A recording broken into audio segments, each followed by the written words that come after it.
falling in love, say yes or no? আসসালামু আলাইকুম আরমিরা, welcome to our channel BTS news story. আশা করি তোমরা সবাই ভালো আছো। তো তোমাদের দোয়াতে আমিও অনেক ভালো আছি। আজকে আবার চলে আসলাম ভারতের নেক্সট পার্ট নিয়ে, অর্থাৎ আজকে কিন্তু লাস্ট পার্ট। সো এই পার্টটা কিন্তু খুব ভালো হতে চলেছে, কারণ তোমাদের কিন্তু মনে আছে এখন ডিভোর্সের পালা চলছে, মানে সুগা কিন্তু তের সাথে জাঙ্কুকের একদমই রাখবে না। তো চলো কি হচ্ছে আমরা দেখে নিই। সকাল সকাল মানে ভোরের দিকে কিন্তু তে হাজির সুগার ঘরে। তে ভাবছিল সুগা হয়তো ঘুমিয়ে পড়ে, মানে ঘুমাচ্ছে, বাট সুগা ঘুমাচ্ছিল না, অলরেডি উঠে পড়েছে।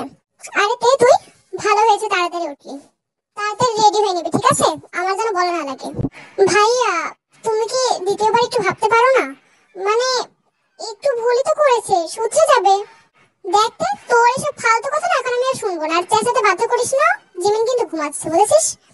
জাঙ্কুকের কাছ থেকে এনে তোকে আমি আরো ভালো জায়গায় বিয়ে দিতে পারবো। আর তুই তো জাঙ্কুকে এখন পছন্দ করিস না, তাহলে তাহলে এখন কিচ্ছু বলবি না। কিন্তু পছন্দ করি না মানে কি পছন্দ করব না? ও আজকে বলে দিয়েছে ও ঠিক হয়ে যাবে। আর আইওর তো বুদ্ধি শুদ্ধি আছে নাকি, আমি ওকে চিনি। চুপ কর তুই, তোর কথা আর কোনো কথা শুনবো না। তুই বলেছিস বলে তোর রাস্তায় কিন্তু জাঙ্কুকে বিয়ে হয়েছে। তখন আমি কিন্তু লাস্টের দিকে তোকে নিয়ে আসতে চাইছিলাম, তুই কিন্তু আর আসিসনি। এখন এইসব বাড়াবাড়ি কথা একদম বলবি না, যা এখান থেকে। তো তুই যতবারই সুগাকে রাজি করাক না কেন, ও কিন্তু রাজি হবেই না, কারণ জাঙ্কুক কি জিনিস সুগার কিন্তু এটা বোঝা হয়ে গিয়েছে। আর তাছাড়া শুধু তের কথা না, জাঙ্কুক কিন্তু সুগার বেশি, মানে সুগার কিন্তু জাঙ্কুকের বেশি আগে থেকে জানে, মানে ছোটবেলা থেকে। তো আর কি তের কিন্তু রাজি করিয়ে কোনো লাভ হলো না, কিন্তু সেখান থেকে চলে গেল। ওদের কথাবার্তা কিন্তু মানে জিমিনও শুনে ফেলেছিল। সুগা, তোমার বোন যখন চাইছে আরেকবার একটু ভেবে দেখো। হঠাৎ করে এরকম বিয়ে করানো আবার ছাড়াছাড়ি কিন্তু এটা কিন্তু উচিত না। দেখো মানে লোকজন কি ভাববে। তুমি ঘুমাওনি? তুমি তুমি এবার লুকিয়ে লুকিয়ে কথা শুনছিলে না? আর শোনো, তুমি যদি তোমার ভাইয়ের মতো এরকম কোনো কাজ করো, আমি কিন্তু তোমাকেও ছেড়ে দেবো। লোক কি ভাববে এটা নিয়ে আমার কোনো সমস্যা নেই। যা ভাবো ভাবো, এগুলো একা আমরাই করি তাই না, অন্যরা কেউ করে না। না তাও একটু। সুগা কিন্তু জিমিনের আর কথা পাত্তা দিল না, কিন্তু সেই ঘর থেকে চলে গেল।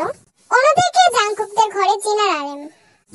জাঙ্কুক কিন্তু সেদিন সারা রাত বাসায় ফেরেনি, ছাদেই কিন্তু কাটিয়ে দিয়েছিল। মানে বাসায় ফিরলেই তো জিনের সামনেও আসতে আর মানে ওর একটা সমস্যা, ও আসবে না। আর তাছাড়া মুখোমুখি হলে তো অনেক প্রশ্ন করবে, যার জবাব জাঙ্কুকের কাছে থাকলেও কিন্তু দিতে পারবে না, কারণ জাঙ্কুক সত্যি একটা অন্যায় করেছে, এটা আমরা সবাই জানি। তো অন্যদিকে জিন আর এম কি কথা বলছে চলো আমরা একটু দেখে আসি। কি হয়েছে জিন, তোমার একটু মন খারাপ লাগছে? আরে মন খারাপের বিষয় ঘুরে ছাড়, তুমি এখন আমাকে জিজ্ঞাসা করছো? দেখো তুই আসলে এটা ভালো মেয়ে ছিল, এখন কি আর করা, আমার ছেলেটা যদি এরকম হয়। কিন্তু জিন, তে আসার পর তো তোমার হুকুমে এরকম তো ছিল না, তাহলে এখন দেখো ভুল কিন্তু শুধু আমার ছেলে করেনি, তুমি নিজেও করেছো। তো এটা কি আমি স্বীকার করিনি? আমি তো স্বীকার করছি, হ্যাঁ আমি ভুল করেছিলাম, অনেক ভুল না বরং অন্যায় করেছিলাম। কিন্তু জাঙ্কুক ও তো স্বীকারই করছে না। মানে বুঝলাম না, মেয়েটার সাথে যদি ওর এরকম সমস্যা থাকতো, মানে আমি তো আগে জানতাম, তাহলে আমি কখনো জাঙ্কুককে আইয়ের সাথে ঘুরতেই দিতাম না। কিন্তু কেউ তো আমাকে বিষয়টা বলেনি, ও আমার থেকে লুকিয়েছে কেন? মেয়েটা বলতে পারেনি কারণ তোমার কাছে বলবে, তুমি যে আরেক মহিলা, তোমার কাছে বলে ওর জীবনও বাঁচবে। দেখো আরে যা হোক, তোমার সব কথা আমি এখন পাত্তা দেবো না। কিন্তু আমি আমি তেকে আসলে জাঙ্কুকের কাছে ডিভোর্স করতে চাই না। তুমি করাতে না চাইলেও আমি করিয়ে দেব। আমার এই বদমাইশ ছেলের সাথে না আমি ওই সুন্দর মেয়েটা একদমই রাখবো না। এর থেকে ভালো জাঙ্কুকে তুমি ভাগাড়ে ফেলে দিয়ে এসো। আরেকটা মেয়ে আছে তো আমাদের, ছেলের কি খুব দরকার? দেখো আরে সবসময় না সব কথা কাজে লাগে না, এসব কথা তুমি বলবে না। জিনারেম কিন্তু এরকম তর্কাতর্কি করছিল, এমন সময় সেখানে জাঙ্কুক এসে হাজির। মানে মোটে এমনি খারাপ ছিল, আরো জাঙ্কুককে দেখে জিনের একদম খারাপ হয়ে গেল। বাবা মা, আমার একটা কথা ছিল। দেখো নাম না নিতেই তোমার ছেলে হাজির, কি কথা বলবি তুই এখন? তোর কোনো কথা শুনবো না আমি। এই বলে জিন সেখান থেকে চলে যায়। মানে এক মুহূর্তের জন্য কিন্তু জাঙ্কুককে আর সহ্য করতে পারছে না জিন। মা একটু দাঁড়াও, বাবা তুমি তো আমার কথা শোনো। দেখ জাঙ্কুক, তুই যা করেছিস না, এখন তোকে ঘাট ধাক্কা দিয়ে না বাসা থেকে বের করে দেওয়া উচিত। তোর সমস্যাটা কি? হ্যাঁ থেকে নিয়ে তো হচ্ছিল না, যদি আয়ের পেছনে পেছনে গেলে তো আবার তের বান্ধবী, তোর সাথে তো মানে তের সাথে তোকে ওই কলেজে পাঠানোটাই আমার ভুল হয়েছে। কি জন্য গিয়েছিস? হ্যাঁ বাবা প্লিজ আমার কথাটা শোনো, আমার কথাটা একটু বোঝার চেষ্টা করো, তারপরে যা ইচ্ছা করো ঘাট ধাক্কা দিয়ে বাসা থেকে বের করতে চাও, যা ইচ্ছা করো, আমার কোনো সমস্যা নেই। আগে তুমি আমার কথাটা শুনে তো নাও। থাক জাঙ্কুক, তুই কি বলবি সবকিছু জানি, তোর এই কথা আবার শোনার কোনো প্রয়োজন নেই। তোর জন্য শুধু শুধু মেয়েটা সমস্যা হলো। আগে যদি জানতাম কখনোই তের সাথে তোর বিয়েটা দিতাম না। আর বোঝা উচিত ছিল প্রথম প্রথম তুই এই যে তেকে সহ্য করতে পারতিস না, তারপর হঠাৎ করে বিয়ে করতে চাইছিস। এইসবের জন্য বিয়ে করতে চাইছিলি না তেকে? কি সমস্যা যে এরকম প্রতিশোধ নিচ্ছিস ওর কাছ থেকে? তোকে না ছেলে বলতেও সমস্যা হচ্ছে, যা এখান থেকে। মানে জাঙ্কু কিন্তু অনেকবার জিনার আর এমকে একটা কথা বোঝানোর চেষ্টা করছিল। কি কথা বোঝাতে চাইছিল আমরা কিন্তু কেউ জানি না। মানে কি করে জানবো? জিনার এম সুযোগ দেবে তারপরে তো আমরা জানবো। তো জিনার এম কিন্তু জাঙ্কুকে কথা বলার সুযোগই দিল না। তো জাঙ্কু কিন্তু শেষে হালে ছেড়ে দিল যে যখন ভুলটা করেছে তখন এরকম করেই তো মনে হয় ভুলটাও শোধরাতে হবে। কি আর করবে, জিনার এমের কাছে তো ভুল করেছেই। এখন ওদের কাছে জাঙ্কু একদম মানে পাপিষ্ঠ। তো জাঙ্কুকের কিন্তু কোনো জায়গাই নেই এখন ওদের মনে। তো তখন 10টার সময় সবাই কিন্তু রেডি হয়ে গেল, কারণ তোমাদের নিশ্চয়ই মনে আছে তের কিন্তু আজকে ডিভোর্সের পালা। তো সুগার সাথে কিন্তু তের ডিভোর্সটা মানে জাঙ্কুকের সাথে কিন্তু ডিভোর্সটা হয়ে যাবে। যেখানে কিন্তু তের একদমই মত ছিল না, কিন্তু সুগা তো তের সাথে মানে জাঙ্কুকের ডিভোর্স করাবেই করাবে, সে যেভাবে হোক, তে না মানুক মানুক। তো যেহেতু জিমিনও যাচ্ছে, তো জিমিন কিন্তু ওর বাবা মার কাছে আসলো। মা বাবা তোমরা দুজন কি যাচ্ছ? হ্যাঁ আমাদের না গেলে হয় নাকি? তুই যাচ্ছিস? হ্যাঁ আমি তো যাব। ভাইয়া ভাইয়া কি যাচ্ছে? আর ভাইয়ার সাথে আমি একটু কথা বলতে চাই। থাক, তোমার আর ভাইয়ার সাথে কোনো কথা বলতে হবে না। জানি না এখন ভাইয়ার সাথে কি কথা বলবে। আর ও যাচ্ছে কি যাচ্ছে না এটা তোমাকে দেখতে হবে না। ডিভোর্স তো ডিভোর্স, প্রয়োজনে ওর সাইনটা আমি নিজে করিয়ে দেব। বাবা তুমি এসব কি বলছো? আচ্ছা ঠিক আছে বাদ দাও, কিন্তু ডিভোর্স না করালে হতো না? জিমিন কিন্তু এই ধরনের কথা বলছিল এমন সময় শোকা পেছন থেকে ডাকতে। জিমিন, এখন ওখানে দাঁড়িয়ে কি করছো? তাড়াতাড়ি এসো। হ্যাঁ তুমি যাও, আমি আসছি। বাবা মা আরেকবার ভেবে দেখলে হয় না? দেখো জিমিন, এমনিতে জাঙ্কুক কিন্তু একটা অঘটন ঘটিয়ে দিয়েছে। এখন তোমার যেন এই সুগার সাথে ডিভোর্স না হয়। সুগা কিন্তু অনেক ভালো ছেলে। এখন জাঙ্কুকের মানে জাঙ্কুকের সাথে আমরা যে ধরনের আচরণ করছি সেই ধরনের আচরণ তোমার সাথে করতে বাধ্য করো না। যাও এখন। তো জাঙ্কুককে কিন্তু কেউ সাথে নিল না, ওরা সবাই কিন্তু চলে গেল। জাঙ্কুকের কাছে কিন্তু কেউ একবার শুনলেও না যে ও যেতে চায় কি চায় না। আর আরএম তো বলেই দিয়েছে জাঙ্কুক সাইন না করলে, মানে জাঙ্কুক যদি উপস্থিত না থাকে তো আরএমই কিন্তু জাঙ্কুকের হয়ে সাইনটা করিয়ে দিবে। তো যেটা আরএম চাইবে মানে সেটা কিন্তু করবেই। এখন তের কিন্তু এখানে মত ছিলই না, তো আর কি করা, সুগার মতে এখানে শেষ মত। তো ওরা কিন্তু সবাই কোর্টে পৌঁছে গেল ডিভোর্স করানোর জন্য। অন্যদিকে জাঙ্কুক, ওরা আমাকে একবার জিজ্ঞাসা করলেন আমি যাবো কিনা। আমি আমি তেকে একটা কথা বোঝাতে চেয়েছিলাম, ওরা কেউ আমার কথা শুনলোও না। না না, আমাকে ডিভোর্স ওটা খুব তাড়াতাড়ি আটকাতে হবে, না হলে তে তো আমাকে ভুল বুঝছে। আমাকে এখনই বোঝাতে হবে। তো এদিকে জাঙ্কু কিন্তু খুব দ্রুত কাজ করছে, কারণ ও কিন্তু ডিভোর্সটা আটকাতে চায়। কিন্তু আমি একটা কথা বুঝছি না, জাঙ্কুক যেহেতু আয়ুকে পছন্দ করে সো তো তের সাথে ডিভোর্স হলে ভালো হয়, আয়ুকে বিয়ে করতে পারবে। কিন্তু জাঙ্কুক এখানে কেন তের ডিভোর্সটা আটকাতে যাচ্ছে, মানে একে আবার নতুন ঝামেলা করবে? তো এটা কিন্তু জাঙ্কুকই একমাত্র জানে, আমরা কিন্তু জানি না। তো জাঙ্কুক দ্রুত দৌড়াতে থাকলো। এমন সময় সেই গত নাম্বারটা মানে আয়ু এর নাম্বারটা, যেটা তের নাম দিয়ে সেভ করা ছিল, অর্থাৎ আয়ু জাঙ্কুককে আবার কল দিল। ও কিন্তু ভুলবশত এবার আর আয়ুর নাম ফোনটা কাটে না, ও কিন্তু রিসিভ করে।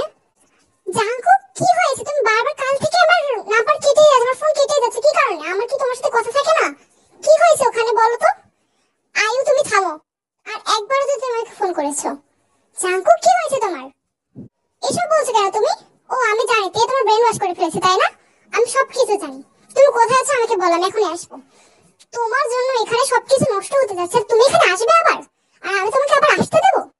আর একবার যদি আমার সাথে যোগাযোগ করার চেষ্টা করো আয়ু, তাহলে কিন্তু আমি তোমাকে শেষ করে দেবো। তো এই বলে কিন্তু আয়ুর ফোনটা কেটে দেয়। আয়ু কিন্তু বুঝতে পেরে এখানে জাঙ্কুক কি করছে। আমি বুঝতে পেরেছি এইটাই কিছু একটা করেছে। মানে জাঙ্কুককে আমি আমি একটু বসে এনেছিলাম তের উপর প্রতিশোধ নেওয়ার জন্য। তে সবসময় আমার থেকে এগিয়ে যায়। এখন না না, এটা কি করে হতে পারে? ঠিক জাঙ্কুক আমাকে সব ফিরে আসবে, ও এমনি হয়তো বলছে। এখানে কিন্তু আয়ু তের সাথে পাল্লা দেওয়ার জন্য জাঙ্কুকের সাথে এরকম রিলেশনে যাওয়ার চেষ্টা করছিল, বাট জাঙ্কুক এখন কেন এরকম করলো আয়ুর সাথে এটা কিন্তু আমরা একটু পরেই জানতে পারবো। জাঙ্কুকও কিন্তু দ্রুত কোর্টে পৌঁছে গেল সেই টাইমে, যে টাইমে প্রায় সাইনটা করে ফেলছিল তে। তে থামো, থামো তে প্লিজ, তুমি তুমি এভাবে ডিভোর্সটা সাইন করো না। জাঙ্কুক তুমি আবার? এখানে কিন্তু কোর্টে সবাই অবাক, তাছাড়া ওদের ফ্যামিলি কিন্তু অবাক একদম, যে মানে হুট করে এসে জাঙ্কুক কিন্তু এরকম আটকাবে কিন্তু কেউ চিন্তাও করতে পারেনি। জাঙ্কুক তুমি আবার এসেছো আমার বোনের, মানে আমার বোনের জীবনটা নষ্ট করেও তোমার শান্তি হয় না, আবার নষ্ট করতে এসেছো? তোমার আর কোনো কথা এখানে চলবে না জাঙ্কুক, তুমি তো আগের বার এটা বলেছিলে। সুগা বাবা মা প্লিজ তোমরা আমার কথাটা তো একবার শোনো। কেউ তো আমার কাছে একবার জিজ্ঞাসা করে আছে বিষয়টা আসলে কেন করেছি আমি, মানে ঠিক একবার একটু আমাকে জিজ্ঞাসা করার একটু প্রয়োজন মনে করোনি? তোমরা একটু শান্ত হও, আমার কথাটা আগে শোনো। তোর আবার কি কথা শোনার আছে? হ্যাঁ, আর একটা কথাও তুই বলবি না। সুগা থামো, আমি জাঙ্কুককে চিনি, ওকে আগে বলার সুযোগ তো দাও। আমরাও শুনি যে ও আমার সাথে না থেকে ও বান্ধবী, আমার বান্ধবীর সাথে কেন থাকতে চাই। বলো জাঙ্কুক, এবার বলো তুমি তুমি এই কাজটা কেন করেছো? তোমাকে জেলাস করানোর জন্য তে, সত্যি বলছি তোমাকে জেলাস করানোর জন্য। কারণ আমার এই যে প্রথম প্রথম আমি তোমার সাথে খারাপ আচরণ করতাম, আমি তোমাকে জোর করে বিয়ে করেছিলাম, তাই তে তুমি কিন্তু আমাকে পাত্তা দিতে না। তোমার মনে আছে একবার তোমাকে আমি শাড়ি কিনে দিয়েছিলাম, সেইটা আমি জেহুপের সাথে তোমাকে ভুল বুঝেছিলাম। তারপর আবার জেহুপ তোমাকে বারণ করেছিল যে তোমাকে নাকি শাড়িতে ভালো লাগে না, আর আমি তোমাকে শাড়ি কিনে দিতে চেয়েছিলাম। মানে এই টাইমে তুমি কিন্তু প্রায় জেহুপের কথা শুনে চলছিলে, সে এইটা আমার একদম সহ্য হচ্ছিল না, আমার ভালো লাগছিল না এটা। এই কারণে আমি প্ল্যানটা করি। এখন আয়ু তো এটা জানতো না, সেই কারণে এটা সিরিয়াসলি ভেবে নিয়েছে। কারণ আমি জানি না ও কেন আমার সাথে এরকম মানে রিলেশন করার চেষ্টা করেছে, ঠিক তোমার সাথে কোনো ঝামেলা হয়েছে এই কারণেই। কি আয়ু এর কি মতলব ছিল সেটাও আমি জানি না, কিন্তু শুধু আমি এটা জানি তোমাকে জেলাস করানোর জন্যই আমি আয়ুর সাথে এটা করছিলাম। এখানে কিন্তু আমি সিরিয়াসলি কোনো কিছু করিনি। আর যেহেতু মনে হয় এই জিনিসটা ভুল বুঝেছে যে আমি হয়তো আয়ুর সাথে সত্যি রিলেশন করছি, কিন্তু সেই টাইমে তো আমি জিওকে সবকিছু বলে দিতে পারতাম না। তোমাদের বিশ্বাস না হয় তোমরা জিমিনের কাছে শোনো। সুগা তোর বিশ্বাস তো জিমিনের কাছে শোন, জিমিন আমার এই প্ল্যান সম্পর্কে জানতো। আমি আয়ুকে নিয়ে যেদিন সিনেমা দেখতে গিয়েছিলাম ওর সাথে আমার সিঁড়িতে দেখা হয়েছিল। তাছাড়া সে তার আগে আমাকে অনেক বোঝানোর চেষ্টা করেছে, ও বোঝেনি। সেদিন আমি জিমিনকে সবকিছু সত্যি বলে দিয়েছিলাম, বাকিটা জিমিন যা করেছিল তোমাদের কান ভাঙানোর জন্য, যে তে শুনে শুনে বললে হয়তো তে ঠিক হয়ে যাবে, কিন্তু তোমরা এটা বুঝতে পারোনি। হ্যাঁ সুগা, আমিও তো তোমাকে অনেকবার বলার চেষ্টা করেছি যে জাঙ্কুককে তুমি ডিভোর্সটা করিও না, কথাটা শোনো। সেদিন আমিও প্রথম প্রথম এরকম ভুল বুঝতাম, কিন্তু জাঙ্কুক আমাকে প্রথমেই বলে দিয়েছে যে কি জন্য এই কাজটা করছে। আর তাছাড়া তুমি নিজেও তো দেখেছো তে প্রথম প্রথম জাঙ্কুককে একদম পাত্তা দিত না, এমনকি বিয়ের প্রথম দিনও জাঙ্কুক কিন্তু তের সাথে ছিল না। তাহলে এখানে তে তুমি কিছু বলো, তুমি কেন জাঙ্কুকের সাথে এরকম থাকতে চাওনি? আমি জানি যে তে কেন আমার সাথে থাকতে চায়নি, কারণ আমি প্রথম প্রথম অনেক বোরিং ছিলাম। তাছাড়া মেন কথা আমি তেকে তেকে প্রথম প্রথম পছন্দ করতাম না, আসলে আসলে করতাম করতাম কিন্তু আমি এটা বলতে পারিনি। আর তাছাড়া পরে সুগার সাথে একটু আলাপ আলোচনা করে তারপর আমি তের সাথে বিয়ে করতে রাজি হয়েছি, কিন্তু সেই টাইমে আবার তের আমার সাথে সমস্যা হয়েছিল, তাই তে আমাকে বিয়ে করতে চাইনি। মূল কাহিনীটাই হলো এটা যে আমি তেকে জেলাস করানোর জন্য এটা করেছি, আসলে কোনো কিছু নেই আমার আয়ের সাথে। চুপ কর জাঙ্কুক, অনেক হয়েছে, এরকম বানিয়ে বানিয়ে কথা তুই বলতেই পারিস, তোর কোনো কথা না এখানে কাজে আসবে না। আমি যা বলেছি সেটাই, তাহলে করাও তোমরা ডিভোর্স। মানে তোমরা কি আমার কথা শুনতে চাইছো না? সুগা তোর কি হয়েছে, তুই আমার কথা শুনছিস না কেন, বিশ্বাস কেন করছিস না আমার কথা? সবসময় কি বানিয়ে বলি আমি, আগে বানিয়ে বলতিস কেন? আর কি প্রমাণ আছে তোর কাছে? হ্যাঁ, হয়তো এখন সবকিছু ঠিক হয়ে যাবে, 2 বছর সব ঠিক থাকবে, পরে গিয়ে তুই আবার অন্য কোনো মেয়ের সাথে এরকম কিছু করবি। তোর একদম বিশ্বাস নেই আমার। তুই তুই যে কি জিনিস সেটা আমার বোঝা হয়ে গিয়েছে। মানে যেখানে সবাই প্রায় জাঙ্কুকের কথা বোঝার চেষ্টা করছিল, সেই টাইমে সুগা আবার এই ধরনের কথা বলাই কিন্তু আর জাঙ্কুকে কেউ বিশ্বাস করলো না। সো জাঙ্কুকে কিন্তু এক পর্যায়ে অনেক রাগ হয়ে গেল, তাই সে কিন্তু রাগের জন্য কোর্ট থেকে বেরিয়ে পড়লো এবং অসাবধানতায় কিন্তু একটা গাড়ির সাথে অ্যাক্সিডেন্ট করলো। মানে ওর কিন্তু তখন ব্রেন ঠিক ছিল না, সেই কারণে এরকমটা হয়েছে। তো তে আর যে কেউ না যাক কি তে কিন্তু দৌড়িয়ে গেল জাঙ্কুকের কাছে, কারণ ও কিন্তু জাঙ্কুককে বিশ্বাস করে, অন্য কেউ না করুক তে করে। জাঙ্কুক জাঙ্কুক ওঠো, কি হয়েছে ভাই? এটা তুই কি করলি? আমি বলছিলাম না জাঙ্কুকের কথা একবার শোন, আমাকে বিশ্বাস কর, ও সব সত্যি বলছিল। তাই নাকি? আর যদি এটা নাটক হোক,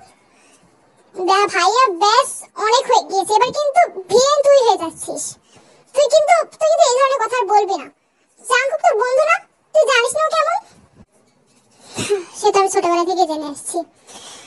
আচ্ছা, ও যদি সত্যি কথা বলে তাহলে দেখ থাকতে পারিস কিনা, পরে কিন্তু কোনো ঝামেলা হলে আমাকে কিছু বলবি না। তাই কিন্তু আর কোনো জবাব দিল না। যত দ্রুত সম্ভব জাঙ্কুক কিন্তু হসপিটালে নেওয়া হলো। তো এভাবে এক সপ্তাহ কেটে গেল। বলতে গেলে জাঙ্কুকের কিন্তু খুব একটা গুরুতর কিছু হয়নি। তো সেদিন জাঙ্কুক ঠিক হওয়ার পর তে কিন্তু জাঙ্কুকের পাশে বসে আছে। জিমিন কিন্তু কথা বলে হসপিটালের বাইরে যাচ্ছে, এমন সময় আইয়ুর সাথে জিমিনের দেখা। জাঙ্কুক কোথায়? ও ঠিক আছে তো? আমি ওর সাথে একটু কথা বলতে চাই। দেখো আইয়ু প্লিজ, বেশ অনেক হয়ে গেছে। তুমি আর এই সংসারটা ভাঙতে এসো না। তুমি জানো তোমার জন্য তে আর জাঙ্কুকের মাঝখানে কি হয়েছে? আমি তো বলবো জাঙ্কুকের অ্যাক্সিডেন্টের জন্য তুমি নিজেই দায়ী। এখন প্লিজ এই সংসারের মাঝখানে তোমার ফাড়ল ধরাতে এসো না। জাঙ্কুক বিবাহিত, তুমি এটা জানো তো, তাহলে ওর পেছন পেছন এখনো কেন ঘুরছো? ও, জাঙ্কুক তার মানে তোমাদের ব্রেন সবার ওয়াশ করে নিয়েছে না? তের জন্য এরকম ভাব হয়েছে। তেকে আমি একদম ছাড়বো না। আর একবারও যদি তুমি আমার বোনের দিকে নজর দিয়েছো আয়ু, খুব খারাপ হয়ে যাবে কিন্তু। আর প্লিজ, সব জায়গায় যে এরকম খারাপ হচ্ছে তুমি, অন্তত এই জায়গাটা একটু ভালো হও, এই জায়গাটা একটু হেল্প করো। তুমি যদি জাঙ্কুককে সত্যিই ভালোবেসে থাকো তাহলে এই টাইমে ওর পাশে দাঁড়ানোর বদলে তুমি আবার ওকে বিপক্ষে যাচ্ছ। পাশে দাঁড়াবো কি করে? তুমি তো আমাকে ভেতরে যেতেই দিচ্ছ না। আয়ু প্লিজ যাও এখান থেকে।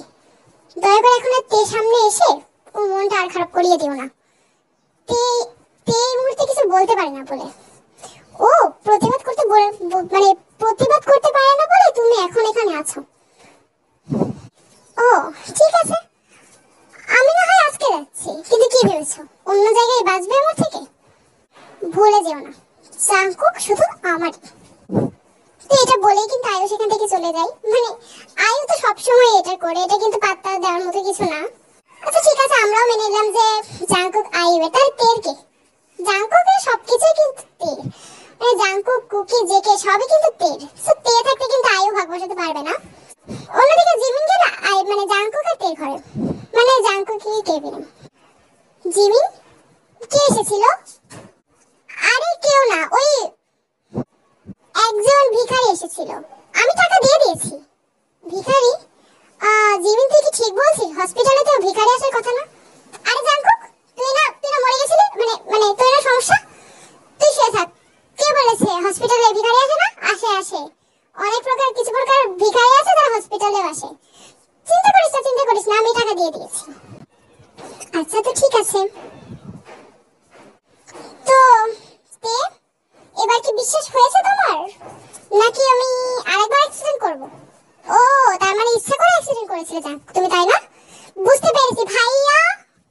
দেখো জাঙ্কুক ইচ্ছা করে অ্যাক্সিডেন্ট করেছিল যাতে আমার কথা বিশ্বাস করতে পারো, আবার একটা মেয়ের কাছে যাবে। তে প্লিজ, এবার অনেক হয়েছে, এবার কিন্তু এরকমটা বলো না, আমার ভালো লাগছে না। আরে মজা করছি, মজা করলে শরীর ভালো থাকে। কিন্তু এখানে তো মনে হচ্ছে জাঙ্কুকের শরীর আরো খারাপ হয়ে যাচ্ছে। তার মানে সুগা, এবার কি তুমি আমাকে বিশ্বাস করেছো নাকি আরেকবার বিশ্বাস করাতে হবে? না থাক, আর কিছু বিশ্বাস করাতে হবে না। আসলে আমি তো ছোটবেলায় বুঝে গিয়েছিলাম যে তে আর আমার কপালে নেই, তোমার কপালেই আছে।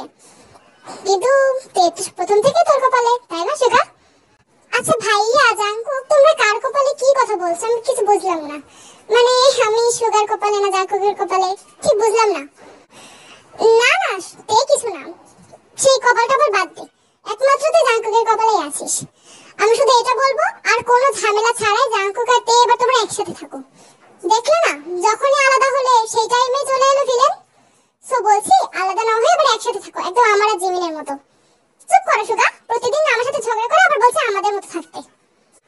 আরে চুপ, এখন আর কোনো ঝগড়া না, সবাই মিলে মিশে একসাথে থাকবো। আর জাঙ্কুক, তোমাকে যে ভুল বুঝছিল তোমার বাবা মা, সেটাও ঠিক হয়ে গিয়েছে। এইভাবে আমরা এই দুই পরিবার এক পরিবার হয়ে একসাথে থাকলে আর কোনো ভিলেন বা কোনো খারাপ শক্তি আমাদের পাশে আসতে পারবে না। প্রথমেই যদি এটা তুই বুঝতিস তাহলে এরকম হতো না। হ্যাঁ আসলেই তাই হতো না। আই এম সরি জাঙ্কুক, আসলে তোমার দেওয়া শাড়িটা না আমার খুবই ভালো লেগেছে। কি বলতো, থাক ভাত দাও, অতীতে আর যাই কোনো লাভ নেই। অতীত ঘেটে কি হবে, বর্তমানটাই আসল। আসলেই বর্তমানে কিন্তু আসল, অতীত ভেবে কি লাভ? তাই আমরাও কিন্তু জাঙ্কুক সোগা আর তের অতীতটা ভুলে যাব। নিশ্চয়ই তোমাদের সিক্রেট মনে আছে। তো যাও বন্ধুরা, এই পুরো সিজনটি তোমাদের কেমন লাগলো আমাদের কিন্তু কমেন্টে অবশ্যই জানাবে। আশা করি সিনটা তোমাদের অনেক ভালো লেগেছে।